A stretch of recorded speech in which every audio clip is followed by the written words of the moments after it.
Здравейте, аз съм Лора. Аз съм и Валена. И добре дошли в новия епизод на подкаст без сценарий.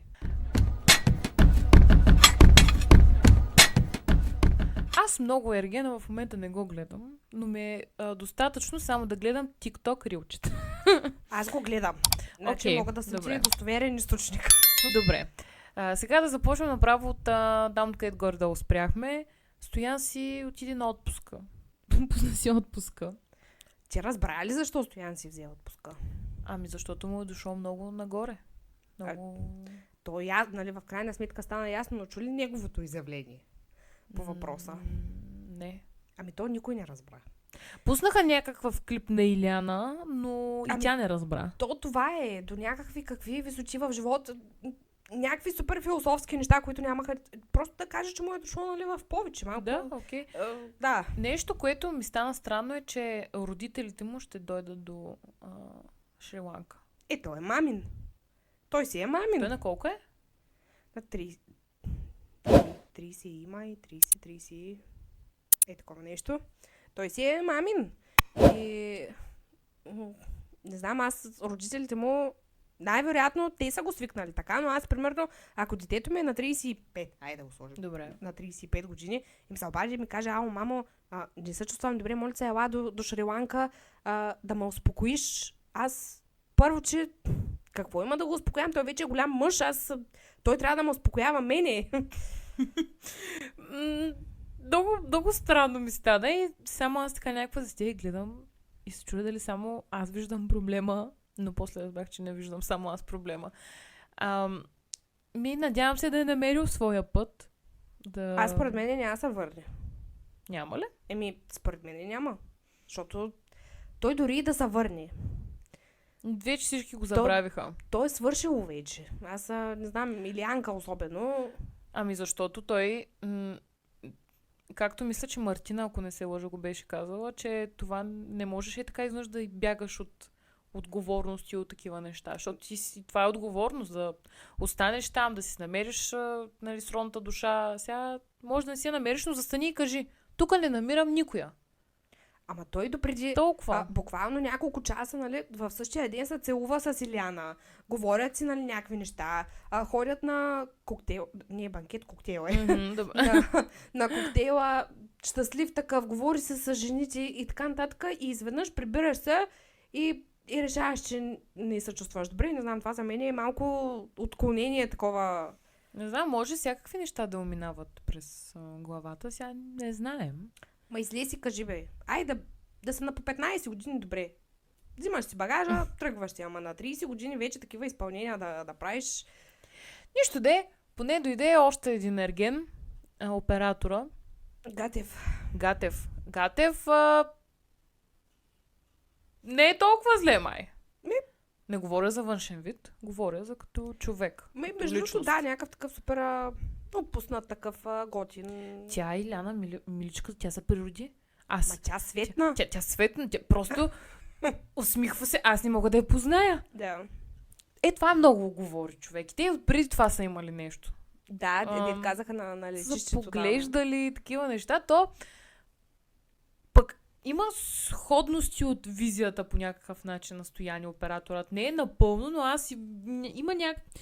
има Има нещо. Може би защото нямат коса само с брада или нещо такова. Има нещо, което е сходно, но много далечно. От към характер, да, е много далечно. Да, от към характер, но като външен вид, така горе-долу. И Иляна наистина свети.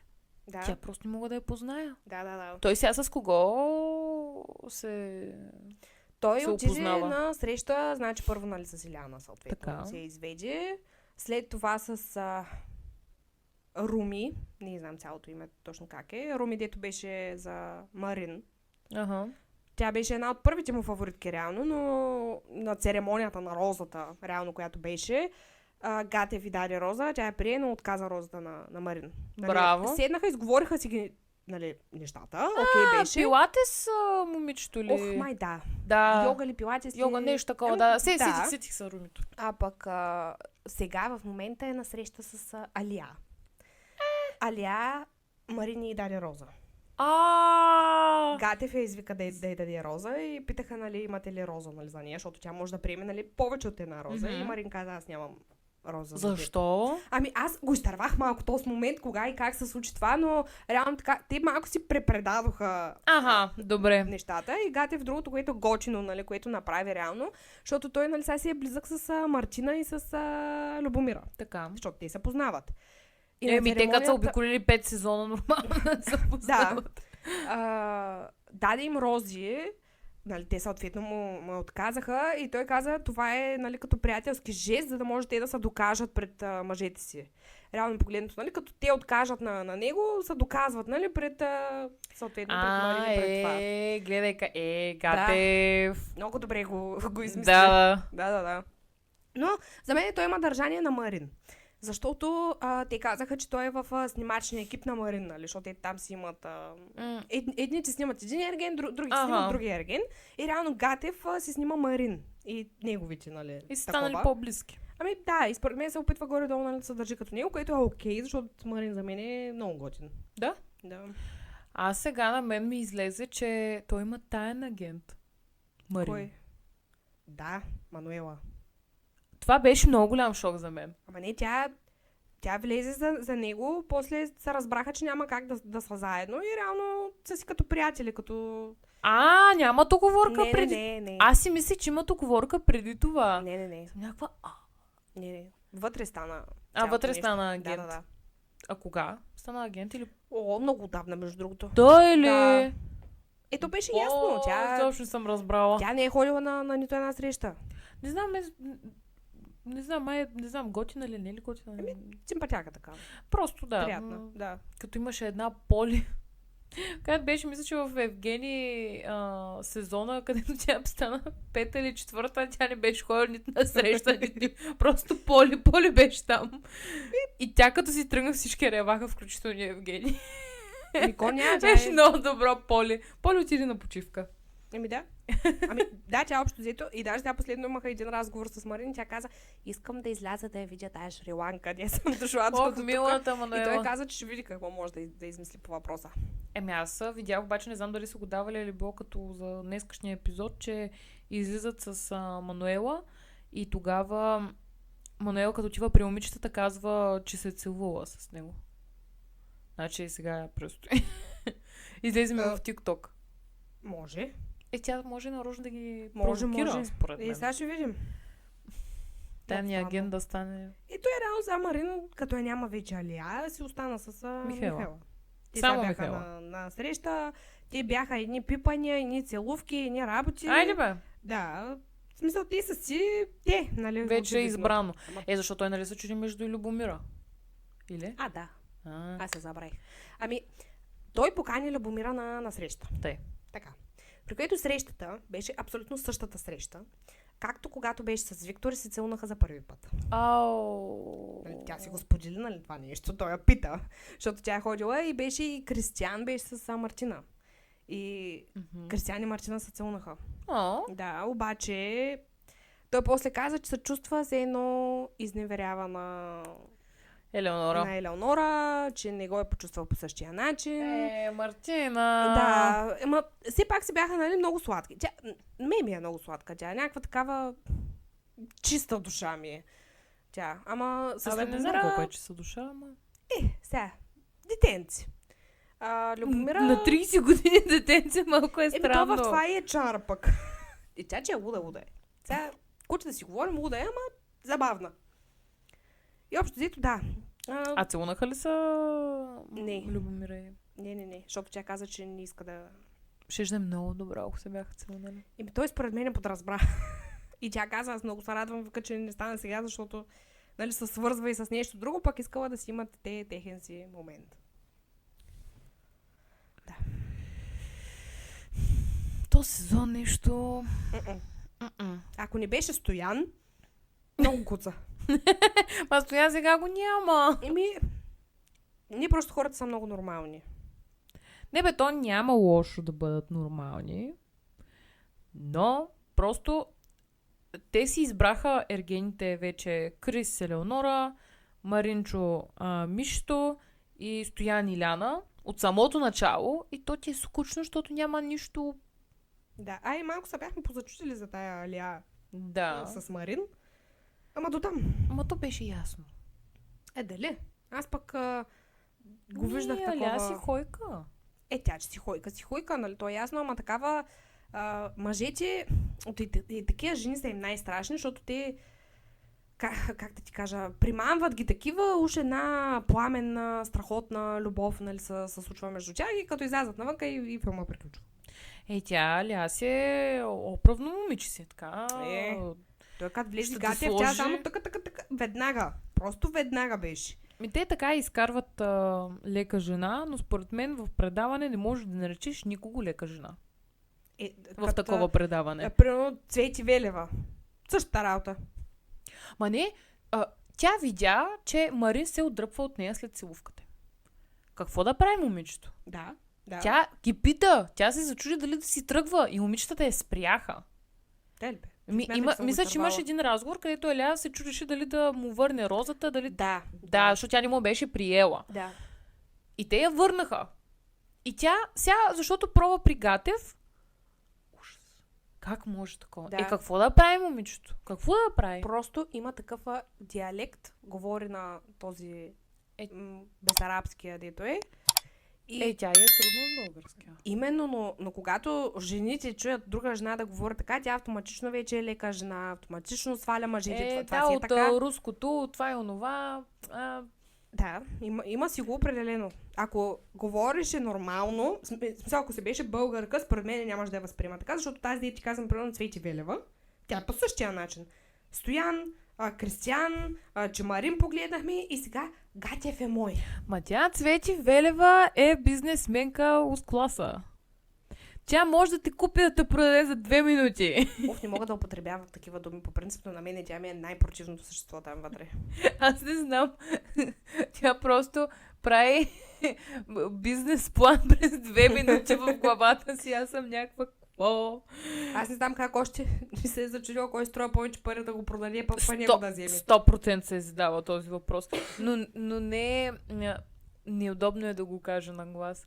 Не може, значи хората говорят за любов и ти трябва първо да разбереш колко пари има, че оттам да ги направиш по 2, по 3 и накрая да имаш пенсия на 25 години. Тя дето обясняваш на Кристиян, какво беше казала? На мен вика най-голямо удоволствие ми доставя да изкарвам пари. Процеса на изкарване на пари. Аз вече съм уредила пенсията на моето дете. Ти смятай. Ма не, хубаво е момичето, верно, ако тези неща, които ги говори наистина за така, но... Той е в някакъв по-такъв стадий на... Защото пък в този случай момичето не очаква партньора от среща и да бъде богат. Това е да е професията, да си намериш богат мъж. Защото това вече според мен е професия. То си е трудоемка даже. Трудоемко си е. Значи, аз не знам къде ги намират тези богати мъже, не знам къде е техният хабитат. Не знам. Къде по баровете ли ги намират по... Аз ако съм богата, няма отида веднага на бар. И на кой бар ще отидеш? Да, и това го има. Те там деца по... Аз така си го представям. Не знам как Добре, къде според тебе се намират богатите мъже? Тези жени, защото те са друг тип жени, нали, не са като мене, те ходят по такива места, нали, барчета, марчета, дискотеки и гледат тия, които са по випаджийските места, които черпят, мерпят, аз и така си го представям, че се случва. Буквално ние сме били на вип. Така е, но никой не знае, че нямаме пари. Не, защото винаги съм се чудила как ги намират тези богати мъже. Не знам. Нямам абсолютно никаква идея как ги намират. Или аз какво, като търся да ще отида на такова, на джаз клуб или нещо такова сама. И като вече някой черпи, какво ще отида при него, ще му кажа, hello, здрасти. Аз така си го представям. Ужасно. Сега излагащо е. Или пък другото, което съм имала главата ми е, че ходят по... Кой е собственика? Кой е собственика? Доведете ми го. Отиваш в автокъща. Къде е собственика? Здравейте. Здрасти. Искам да ми купиш кола. Нищо, че повечето бизнеси, да ви кажа тайната, в България са на много кредити. Общо взето, да. Никой няма как да си направи един огромен бизнес без поне 5 кредита. Така е, да. И колите на лизинг, включително и телефоните от Yettel. Не, много е смешно, защото гледаш някакъв човечец качва в TikTok колко е скъпо да пазаруваш в магазин.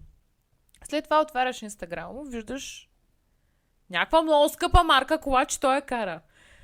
Хайде да помислим отново. На тебе ти е скъпо да отидеш в магазина. Да си купиш 5 яйца за 5 евро. 5 яйца за 5 евро, нищо, че наистина е много скъпо. И след това ще ми кажеш, че ти караш една от последните марки коли. Да, с помощта на ДСК банк. ДСК банк или някакви други помощи. Не знам, много е излагащо. За какво? Все тая. Защото особено мъжете в днешно време те имат такъв комплекс, те трябва да се направят на интересни. Мъжните имат комплекс. Имат. Каква чанта, какъв фондютен, сега няма ти кажа тази марка, която ги има по всички другери. Ако ти кажат едни от по-скъпите марки, които тези марки са по принцип за дрехи, не са за козметика. Да. Всички се сетихме кои са. Как аз ще използвам за 20 евро фондютен? Или кажеш, примерно, отидах до втората. До втората употреба. Да. Да, и дрехите им са на по-голяма стойност от твоите. Не знам. Нищо, че в момента втората употреба е по-скъпа. Отдавна не съм ходила. Втора употреба в момента мога да ти кажа, че от елита можеш да бъдеш да си пазаруваш оттам. Да. Едно глупо, кожено, почти скъсано яке, нето е никаква марка даже, аз съм ги проверявала, са по 200-300 лева. Тогава гледах май в лева. Вау! Преди бяха по 5 лева, човек. Да. Още ги имам, но трябва да сортираш. И ти трябва да отидеш в последния ден, къде трябва да се пребориш с всички баби и дядовци и ако имаш късмет, го имаш. Да си намериш това кожено яке. Примерно. Ама, така че аз много ми е интересно сега новата професия. Аз не се замислих на ден, че това наистина е професия. Толкова е трудно. Аз не мога да си намеря и беден. Камо ли да търся и богат. Камо ли по-богат да си намеря? Камо ли да си намеря и богат мъж. То другото, което ако си намериш пък богат мъж, той само ти дава парите и ти какво правиш? Нищо. Да, ма той всеки момент може с лека ръка и така, ще ти на бар, ще отиде при друга жена и ти какво правиш? Повечето не ги интересува. Те живеят за момент. Те са... Не имам предвид това, дори да знаят, примерно, че имал нещо с някоя друга жена, тях не ги интересува. Те си взимат какво трябва да си взимат. Много е тъжно. Тъжно е. Жени, не го правете. Плиз. Всеки се е замислил да си вземе един богат мъж. Защото е ясно. Защото е най-лесно, да се казваш, за какво съм жена, сега тук, нали, мога да се намеря да такова, ама в един момент... Колко ще мина? 2-3 месеца ще минат и оттам ще писне. Даже не се знае дали толкова ще минат, защото зависи как изглеждаш и как се държиш, може да те помислят за една нощ. Да. Варианти. Не знам. Не знам Алия колко е лека жена. Аз не мисля, че просто... Това жена да експериментира или да бъде флиртаджика, понякога се бърка с това да бъде лека жена. И се бърка много и се говори само от змийски усти. Женски. Той мъжа сега няма да каже, нали, такова нещо. Жените сме изключително големи злобарки една към друга. И това е изключително гадно, грозно, неприятно. Да.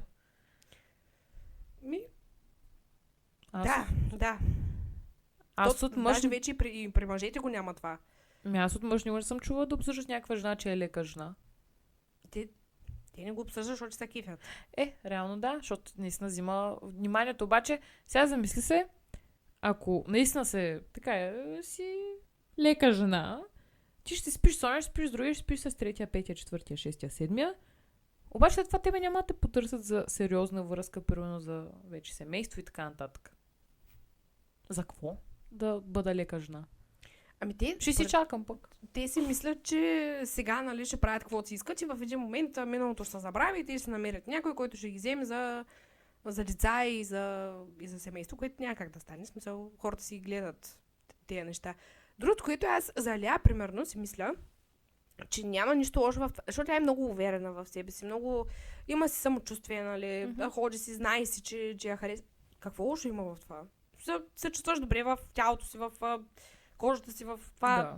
Аз много гледам, че тя отива, говори примерно с някой и са застанали 5 жени отзади, така я гледат. Да. Все едно, не знам какво прави тази жена. Тя. Нито е заета, свободна е в предаване да си намери любовта, Марин ни обръща внимание, с Кристиан не се занимава, разбира, ще отиде при новия човек. Да. Какво да прави? Ако не беше той, тя ще да си тръгне, ако беше не останал Стоян сам. Да.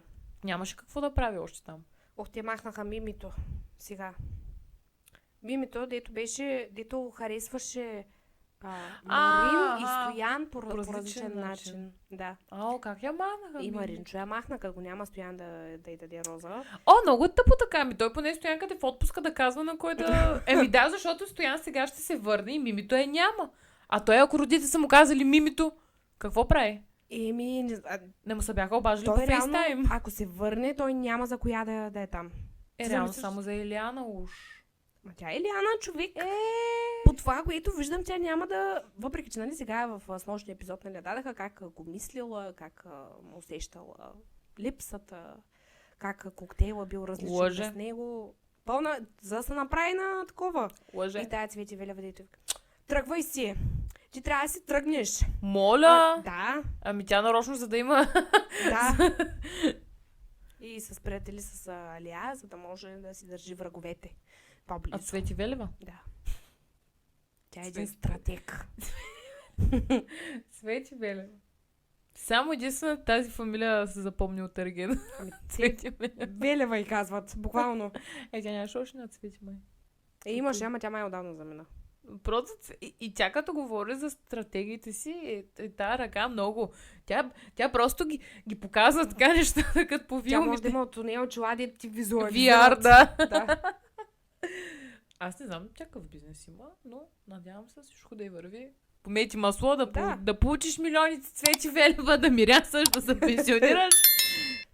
Пожелавам ти го наистина все сърце. Тя ръководи там някакви хора, ама в какво и как? Какво един Господ знае.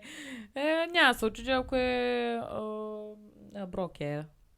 Май да. Сега! Май да.